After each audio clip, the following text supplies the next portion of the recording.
மதுரையில் இயேசு வாழ்கிறார் ஊழியங்கள் நடத்தும் எழுப்புதல் உபவாச ஜெபக்கூட்டம். நாள் ஏப்ரல் 19. நேரம் காலை 9:30 மணி முதல் மதியம் 2:30 மணி வரை. தேவ செய்தி சகோதரர் எல் வின்சென்ட்ராஜ். ஒரு போராட்டம் இல்ல, ஒரு சோதனை இல்ல, ஒரு வியாதி இல்ல.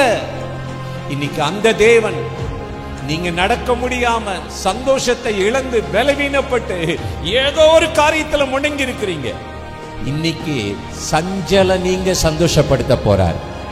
ஜெபம் சகோதரி கலா வின்சென்ட்ராஜ். இது அசுத்தமாயிடுச்சு, பாவத்துக்கு இடம் கொடுத்துருச்சு, இதை தூக்கி போட்டுட்டு வேறொரு களிமண்ணை எடுத்து நான் ஒரு பாத்திரத்தை வணையட்டும் அப்படின்னு சொல்லி குயவன் நினைக்கலையா. குயவன் என்ன செய்தாரா, அந்த களிமண்ணையே அதையே திரும்பவுமாக வேற பாண்டமாக வணைய தொடங்கிட்டாரு. அல்லேலூயா. இடம் இயேசு அழைக்கிறார் Jebagopuram, bypass road, Palanganatham, PRC depot அருகில், மதுரை. தேவ பிள்ளைகளே, இந்த உபவாச ஜெபத்தில் கலந்து கொண்டு தேசத்திற்காகவும் பட்டணத்தின் எழுப்புதலுக்காகவும் இணைந்து ஜெபிக்க உங்கள் யாவரையும் அன்போடு அழைக்கிறோம். மேலும் விவரங்களுக்கு கீழே உள்ள தொலைபேசி எண்ணை தொடர்பு கொள்ளுங்கள்.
சேனைகளின் அதிபதியே பரிசுத்தர்.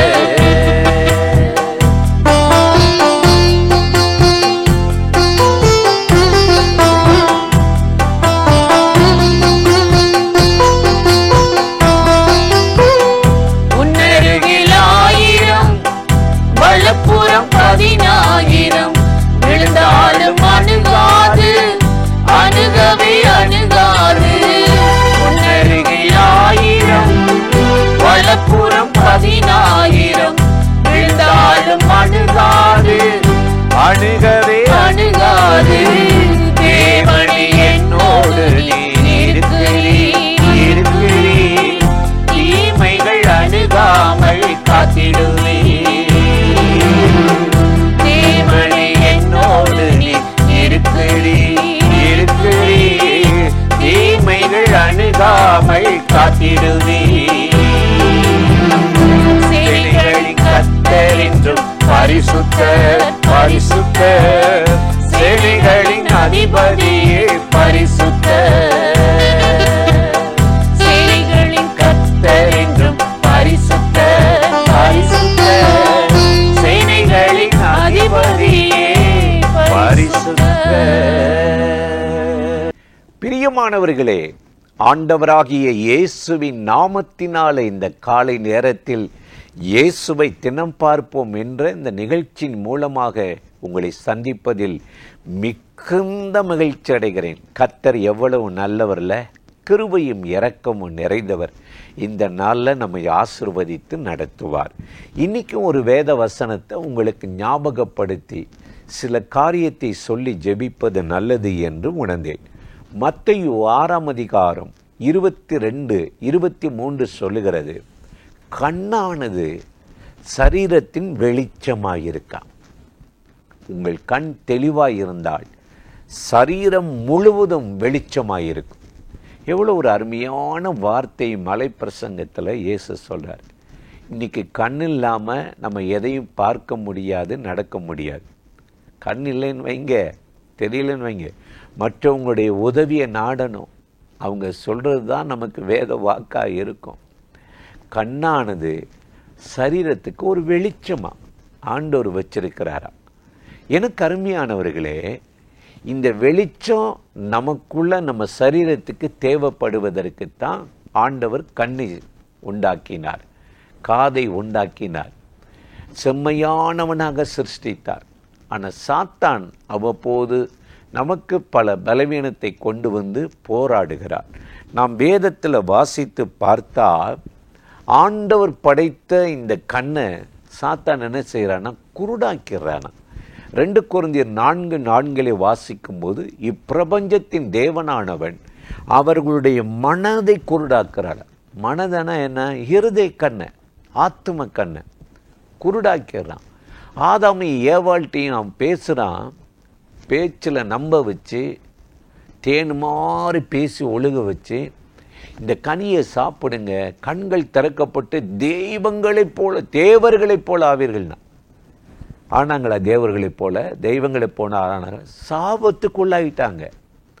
அவர்கள் கண்கள் திறக்கப்பட்டு தாங்கள் நிர்வாணமாக இருக்கிறத அறிந்து, மகிமை போயிடுச்சு, கிருபை போயிடுச்சு, ஏமாத்திட்டானே, குருடாக்கிட்டான். அவங்க கண்ணை குருடாக்கி பாதாள படுகொலில தள்ளிட்டான். ஆனால் இயேசுவை பாருங்களே, இந்த கண்ணில் பார்வை கொடுக்கும்படி, மனிதனுடைய குருட்டாட்டங்களை, முரட்டாட்டங்களை மாற்றும்படி, வெளிச்சத்தின் பிள்ளைகளாய் வாழும்படி இயேசு கிறிஸ்து இந்த பூமிக்கு இறங்கி வந்தார். 1 பேதுரு 2:9 பார்க்கிறோம், அவரோ அந்தகாரத்திலிருந்து ஆச்சரியமான ஒளியின் இடத்துல நம்மளை வர வச்சார். வெளிச்சத்தின் பிள்ளைகளை வாழத்தான் நம்மளை ஏற்படுத்தியிருக்கிறார். இன்னைக்கு அந்த வெளிச்சம் இருக்கா? நமக்கு அந்த கண்ணானது தெளிவாக இருக்கா? ஒரு முடிவெடுத்து அதில் நிற்க முடியுதா? ஒரே குழப்பன்றாங்க. முடிவெடுக்க முடியல.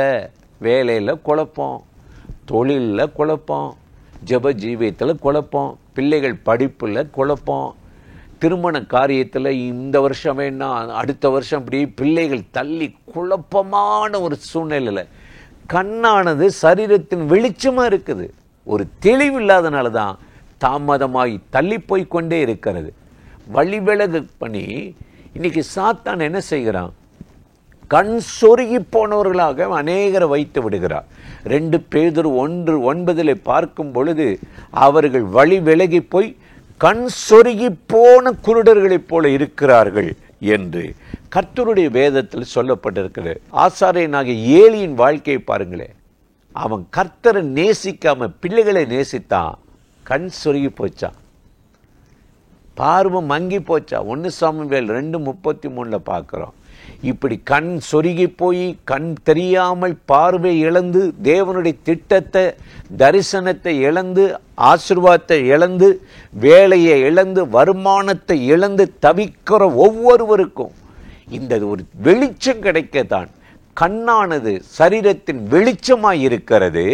உன் கண் தெளிவாய் இருந்தால் சரீரம் முழுவதும் ஆரோக்கியமா இருக்குன்னு சொன்ன ஆண்டவர் நமக்காக பூமிக்கு இறங்கி வந்து சிலுவையிலே ஜீவனை கொடுத்து 3ஆம் நாள் உயிரோடு எழுந்து லூக்கா 24:31 சொல்லுகிறது, சீசர்களுடைய குருட்டாட்டத்தை மாற்றி கண்களை திறந்தாராம். அதுவரையும் அவர்கள் கண்களுக்கு சீசர்கள் கண்களுக்கு மறைவாதான் இருந்தார். ஆமா, மாலை கண் சொல்லுவாங்க, சூரியன் மறைஞ்சோடனே சில கண் தெரியாது. அந்த மாதிரி தேவனுடைய திட்டங்களை தரிசனங்களை விளங்கிக் கொள்ளும்ல. ஆனால் இயேசு கண்களை திறந்தார், பார்வையடைந்து அவரை கண்டு கொண்டார்கள்.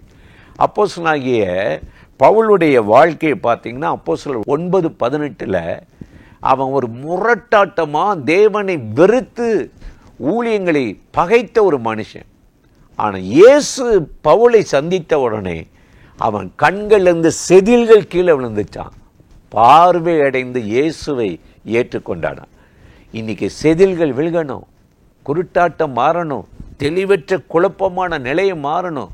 நீங்க பார்வை அடையும்படி கண்ணானது சரீரத்தின் விளக்காய் இருக்கிறது என்றவர். உன் கண் தெளிவாய் இருந்தால் உன் குடும்பம், உன் வாழ்க்கை, உன் வேலை, உங்கள் வருமானம் தெளிவாய் இருக்கும். இன்னைக்கு பார்வை அடையும்படி உங்கள் அர்ப்பணியுங்கள். ஆண்டவர் உங்கள் மனக்கண்களை திறந்து அதிசயங்களை காண உதவி செய்வார்.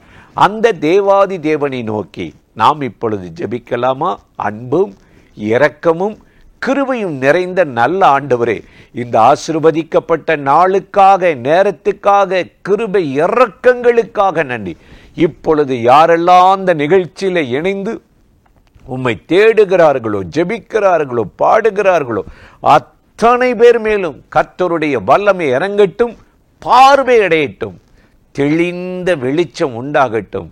இயேசுவின் நாமத்தில் ஜெபிக்கிறோம் பிதாவே. ஆமேன், ஆமேன்.